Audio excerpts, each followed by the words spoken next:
barnaamijkuna waa kii koowaad intii aynu kala maqnayn wixii akhbaarada ee soo dhacay kuwii ugu waaweynaa ayaynu barnaamijka kusoo gudbinaynaa. ugu horreyn waxaynu ku bilaabaynaa iyadoo safar uu ku joogo dalkaasi Iiraan gaar ahaan magaalada Tehraan taliyaha ciidamada dalka Bakistan oo lagu tilmaamo inuu yahay ninka ugu awooda badan waddankaasi Bakistan ayaa wuxuu kulamo xasaasi ah la leeyahay madaxda waddanka Iiraan si uu Iiraan ugu qanciyo inay mar kale miiska wada hadalka isugu yimaadaan iyaga iyo Mareykanka. haddaba wada xaajoodkaas adag waxaa shalay iyana qayb ka ahaa oo ku jira wafdi dhinaca wada xaajoodyada ah oo ay soo dirtay dowladda Qatar. wafdidan ka socotay dowladda Qatar waxay u sheegeen Iiraan inay wakiil ka yihiin dowladaha khaliijka ee dariska la Iiraan kuwaasoo doonaya in arinta wada xaajood lagu dhameeyo intii dagaal mar kale dib la isugu laaban lahaa. haddaba xaaladdu aad ayay markan u adag tahay, culays xoog leh ayay dowladaha dariska iyo Bakistan saarayaan Iiraan si bal loo helo wax uun tanaasul ah.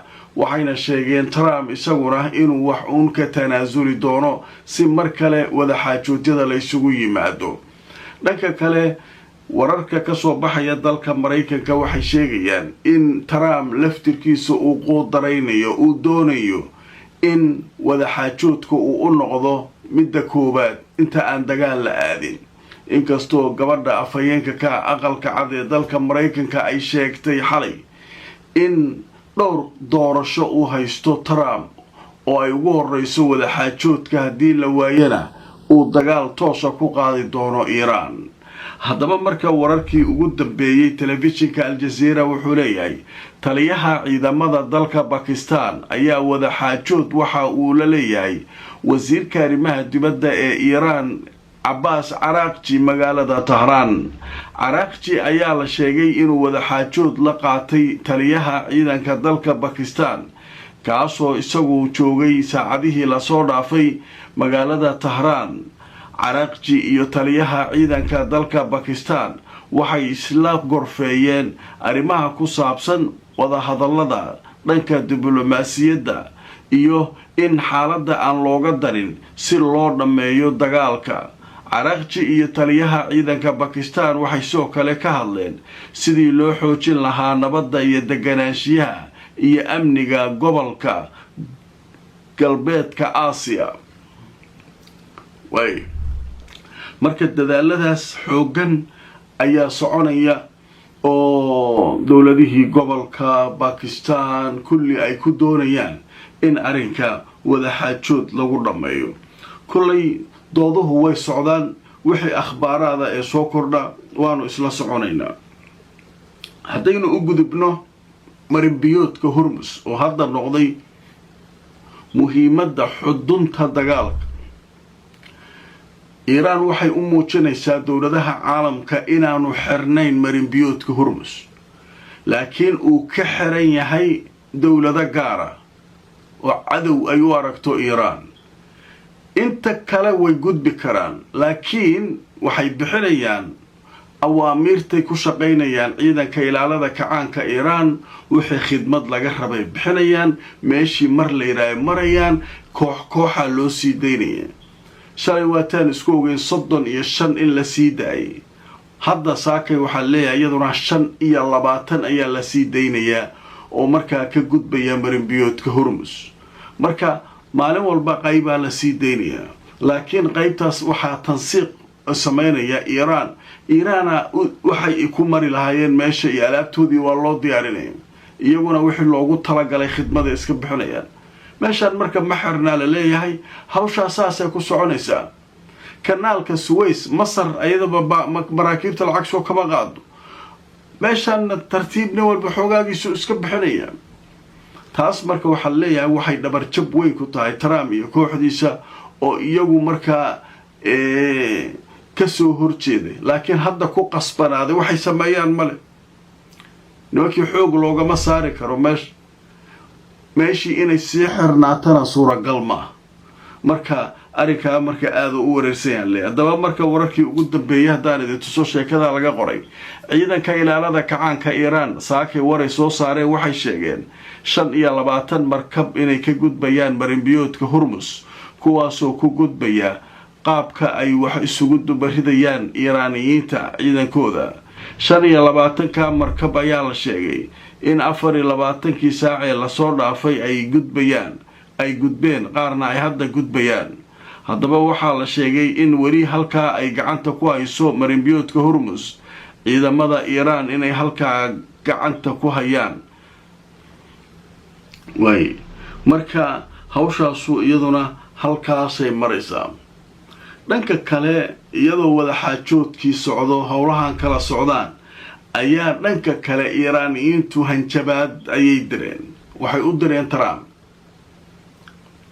Trump asagaa lagu yaqaanay markii hore kaabaha hanjabaadaha jaxiimaan soo dhaweynaya kana samaynaya muuhubaan hore loo arag bambooyin aan ku garaacaya hadda marka waxay leeyihiin warbaahintii maalmihii ugu dambeeyay odaga waa lagala wareegay hanjabaadii nimankii Iiraaniyiinta baa hanjabaadoodii hadda istaba joogtay haddaba marka maxay soo saareen saakay hanjabaada loo diray Trump wasaaradda gaashaandhigga ee Iiraan ayaa war soo saartay saakay waxay leedahay Trump hortiisu ma ahan ama ma hortaagna ilaa in uu aqbalo dalabaadka Iiraan wax kale oo uu halkaa ka samayn karo male haddaba afhayeenka wasaaradda gaashaandhigga ee dalka Iiraan ayaa wuxuu sheegay Trump inaanay hortiisa ahayn wax aan ahayn waxa ay doonayaan Iiraaniyiinta haddii uu arrinkaa ka tallaabsadana ay markaa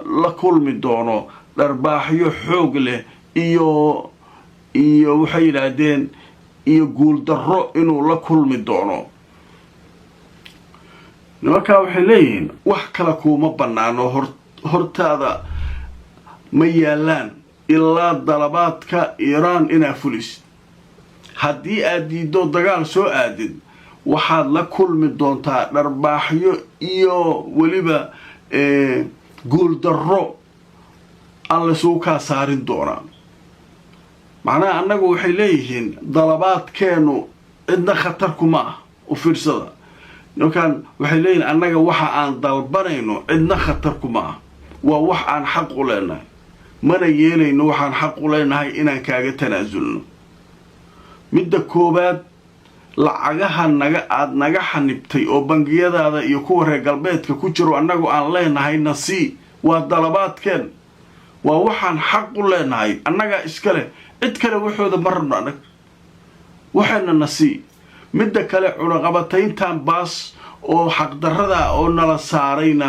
waa inaan naga qaadaa waa dalabaadka ugu horeeya midda kalena waa in aad la timaadaa qorshe dagaalka jihooyinkiisoo dhan in la joojiyo maca Lubnaan xisbullah dagaalka lagu hayo iyo waxaan meel kasta dagaalkan waa in la joojiyo inaad la timaado waxaasoo dhan marka waxay leeyihiin dalabaadkeenna xaqa u leenahay xuquuqda shacabkeenni waayo marka intaa haddaad diiddo oo aad ka soo tallaabsato haddee dharbaaxyo iyo guuldarro ayaad maaragtay u diyaargaroobaysaa leeyahay marka beesha wasaaraddii gaashaandhigga Iiraan ayay leedahay Al-Jazeera ayaa warkaa soo saartay saacada ka hor haddaynu u gudubno dhankaa iyo koonfurta Lubnaan xalay barnaamijkaygii ugu dambeeyay waxaynu ku soo qaadanay in xisbullah ay dabaaldegayeen oo ay daakum ka dhigeen saldhigyo ciidanka Israa'iil ay ku sugnaayeen koonfurta Lubnaan Israa'iil saakay oo sabdiya iyaduna inta carootay oo dhibaatadii loo geystay xalay ka xanaaqday ayay koonfurta Lubnaan iyaduna daakum ka dhigtay xataa isbitaallay dad kulaysaa la leeyahay saakay marka xaalka koonfurta Lubnaan aad iyo aad ayuu u qasan yahay haddaba markaan idintuso wakaaladda wararka Anadolu waxay leedahay 5 qof ayaa ku dhimatay khasaare soo gaaray isbitaal kadib markii diyaaradaha dagaalka Israa'iil ay weerar cirka ah ku qaadeen koonfurta Lubnaan mawjada marka xataa isbitaaladii saakay waa hol cayaana leeyahay halkaas marka khasaare xoog laha ka socda dagaalkaas dhagaha iskaga garaacaya. haddaba qaybtan waxaynu ku soo qaadanaa intaanu barnaamijka ku jirnay akhbaaraadkii soo dhacay. haddaba ciidanka Israa'iil ayaa goordhow war soo saaray. waxay sheegeen saacadihii la soo dhaafay 85 goobood oo ay yiraahdeen waxay ahaayeen meelo ay joogeen maleeshiyada Xisbullah ayaynu weeraro cirka iyo dhulkaba ku qaadnay. weeraradaas waxaa loo isticmaalay diyaarado iyo madaafiic dhulka laga garaacayay sida ay ciidanka Israa'iiliyiintu sheegeen. marka waxaa la isugu daray diyaarado iyo madaafiicda cirka dhulka laga ridayo oo lagu garaacayo halkaas 85 goobood. marka 85 goobood waxay leeyihiin kulli waxay ahaayeen meelihii Xisbullah ay joogeen. laakiin wariyaashu waxay leeyihiin isbitaalaha ku jira meelaha la duqeeyay. isbitaalka ma Xisbullah saldhigeeda. marka sheekooyinkaas ayaa socda. marka macnaha muhiimadu waxay tahay in dagaalka ka socda koonfurta Lubnaan uu yahay mid aad u sii kululaanaya maalinba maalinta ka dambaysa.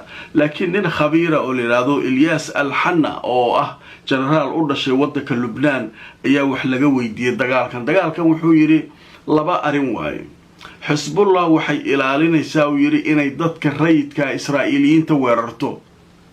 waxay weeraraysaa kaliya saldhigyada iyo meelaha ciidanku joogaanay baabaha ka dhigtay. magaalooyinkii dadka rayidka deganaa uma gudubto. Israa'iil iyadu laakiin waxay xeerinaysaa male. sababta marka waxaa la yiri sida ay u sameynayaan Xisbullah maxay tahay. Xisbullah marka waxay yiraahdeen waxay u turayaan shacabka Lubnaan. nimankan haddii shacabkoodii wax lagu sameeyo way soo duulayaan magaalada Beirut caasimadii imaanayaan sidii haddaba ay sameeyeen dhawaan dadkii oo dhan hal mar 200-300 qof dilayaan. marka nimankan waxay yiraahdeen dad rayida maba aadayne annagu soo nimankan dagaal laga lama dhaxayo ha intay Beirut u gudbi lahaayeen annagii iyaga meesha koonfurta Lubnaan isku caysanayna. marka wuxuu leeyahay sidaas u dagaal kala duwan kuwan isbitaal ma deynayaan waxba ma deynayaan laakiin koonfurta Lubnaan kaliya meesha dagaalku ka socday ku eegiyeen. Xisbullah iyaduna meesha dadka rayidka Israa'iiliyiintu degan yihiin uma gudbaan saldhigyadan iyo ciidankani halka ku qararamsadaan. marka hawshaas sidaas ay ku socotaa barnaamijka